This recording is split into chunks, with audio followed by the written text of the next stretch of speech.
আমাগো মেহেদি মিরাজ আর সাইফুদ্দিন কি জামাত ইসলাম করে না হেফাজত ইসলাম করে না বিএনপি করে? মেহেদি মিরাজকে নেন নাই, সেখানে ফাফুন কাকুকে দেন, সে ভালো খেলায়। আমি জানি সে পিড়াইয়া কালে পিড়াইয়া ক্রিকেট বোর্ড ফসল এলাকা ফসল গেলাম সেনা মানু টনটন কুমার দাসকে নিয়েছে। তো টনটন কুমার দাস কি খেলায় আয়? আমরা এই বিশ্বকাপ থেকে আমরা শিক্ষা অর্জন করেছি, আমাকে টার্গেট নেক্সট বিশ্বকাপ। এই সবার বসালা কেডা কুমনে সাদি গায় জাতীয় দল ঘোষণা হয়েছে বলে কেডা ঘোষণা করছে কুমে এদি এদি এই বাবা বাপন কাকু ভালো আছেন? এই যে টি-20 বিশ্বকাপের জন্য যে দলটা ঘোষণা করা হয়েছে এই দলে তো 2-3 জন প্লেয়ার কম পড়ে গেছে। এই দলে ওপেনিং জুটিতে তো দরকার আছে নাজমুল হাসান পাপন কাকুকে। এই দলে ওয়ান ডাউনে থাকবে নাজমুল হাসান পাপন কাকু এবং মিনাজুল আবেদিন নান্নু এবং আছে আমাদের সুজন কাকু। অলরাউন্ডার হিসেবে সুজন কাকু আর সালাউদ্দিন কাকুকে নিতে পারেন না। আপনাকে এই যে জাতীয় দলটা ঘোষণা করছেন এটা তো বাঙালির পছন্দ হয় নাই।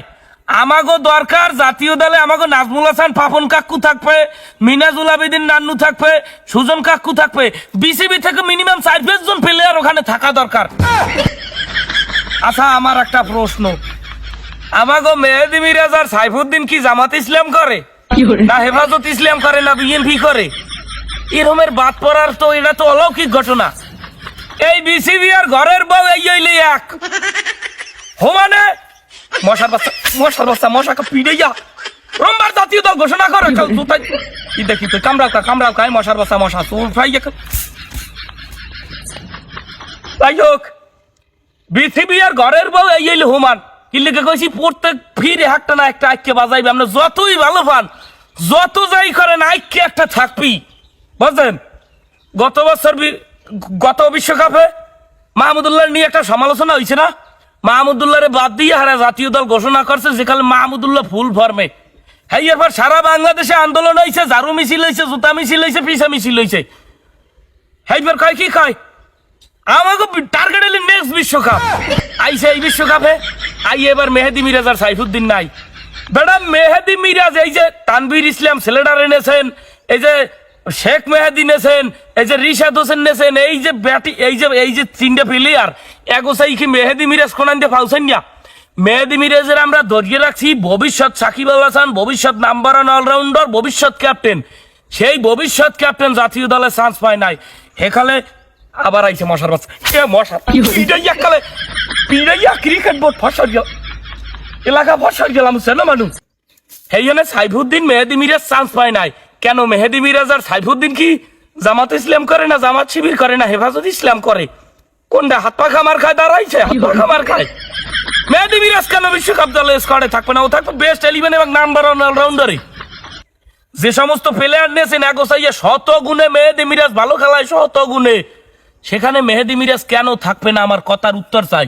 যে রোম বোলিং এই রোম ব্যাটিং পেসার আর স্পিন নাই হোমানে পিডিয়ায়, বিপিএল এ ফর্মে, জাতীয় দলে ফর্মে, ওডিআইতে ফর্মে, টেস্টে ফর্মে, সেখানে মেহেদি মিরাজ কেন জাতীয় দলে থাকবে না? আমি এই প্রশ্নের উত্তর চাই। তা যখন মেহেদি মিরাজ নাই, যখন মেহেদি মিরাজ দলে নাই, সেখানে পাপন কাকুকে দিতেন। মেহেদি মিরাজকে নেন নাই, সেখানে পাপন কাকুকে দেন, সে ভালো খেলায়। আমি জানি সে প্লেয়ারদের নিয়ে ভালো খেলা। মশার বাচ্চা মশা ওমান বাড়ি গেলাম চেনো মানুষ চেনো দুমকার উপরে যার মশার উপরে জারি। হেয়ার পর এই সাইফুদ্দিন পোলাডা হারাল্লা কি ফর্মে অলরাউন্ডার একটা ব্যাটসম্যান। হেইনি হার জায়গায় কে নিয়ে তুইছ তাজমিন হাসান সাকিব প্লেয়ারের নামও জানি না, জাতীয় দল ঘোষণা করছে। আমাকে তামিম, আমাকে মুশফিক, আমাকে মাহমুদুল্লাহ, আরে আমার কোথায় সোরান হরিণ, সেই হরিণেরা কোথায় হ্যাগো বাদ দিয়ে জাতীয় দল ঘোষণা করছে গোলামের ভয় না। এইবার এই যে টনটন কুমার দাসকে নিয়েছে, তো টনটন কুমার দাস কি খেলায় আয়? তোকে টনটন কুমার দাস দিয়ে ডাব্বা মারে 70 ম্যাচ পর একটা 50 মারলে এবার হারা 70 ম্যাচ অটো সাইজ খেলায়। হেই লিটন দাসকে রাখছো আয় ফর্মে নাই, লোডা মারে ডাক মারে। হেইয়ের পর হেই প্লেয়ারটাকে জাতীয় দলে নেওয়ার আমাকে মেহেদি মিরাজ চান্স পায় না। ধরিয়া কালে মশার বাচ্চা মশা দিলি তো খাদাই খুব পাই যায় মশার বাচ্চা মশারি তো বয়কট বিসিবি, বয়কট জাতীয় দল, বয়কট বিশ্বকাপ। যে বিশ্বকাপ আমাকে সিনেমিনি খেলায় প্রত্যেক বছরে একটা সার্কাস করা লাগবে।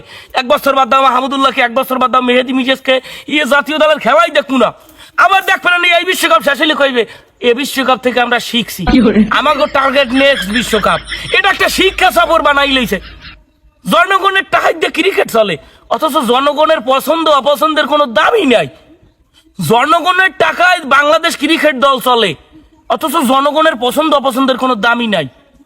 এটা একটা শিক্ষা সফর, আমাকে কোথায় শিক্ষা সফর করতে যায়, প্রত্যেক বিশ্বকাপে যাইবে, প্রত্যেক আন্তর্জাতিক ম্যাচে যাইয়া কইবে, একটা শিক্ষা সফরের নাম যাই কইবে আমরা শিখছি, আমরা এই বিশ্বকাপ থেকে আমরা শিক্ষা অর্জন করেছি, আমাকে টার্গেট নেক্সট বিশ্বকাপ, এই বিশ্বকাপ থেকে আমরা শিখছি, আমাকে টার্গেট নেক্সট বিশ্বকাপ। ধরিয়া পিছিয়ে মশার বাচ্চা, মশার বাচ্চা, মশা। তা বাবা ভাবন কাকু, আপনাদের শিক্ষা সফর শেষ হইলে জাতিকে বললেন যে আমাকে শিক্ষা সফর শেষ, কিন্তু এবার আমরা ছাড়বো না। এই যে জনগণের লাগে সিনিমিনিটা করছো, এবার আমরা ছাড়বো না। হোমানে দুইয়ে দেবো, হোমানে দুইয়ে দেবো মেহেদি মিরাজের ওই পজিশনে। মেহেদি মিরাজ হইলে একটা আলুর তরকারি, যেখানে মন চায় হেই নে উড়াইতে, নো ফেনে, 1 ডাউনে, 2 ডাউনে, 4 ডাউনে, 5 ডাউনে, ফিনিশিয়ারে যেখানে উড়াইতে নো সেখানে মানাইতে, সেখানে ভাড়াইয়ে লাইতে। তারপরে ছেলেটাকে নেন নাই এই তরকারিতে। মশার বাচ্চা, মশার বাচ্চা, ফাগুনের বাচ্চা, মশার বাচ্চা, ফাগুনের বাচ্চা, মশার বাচ্চা।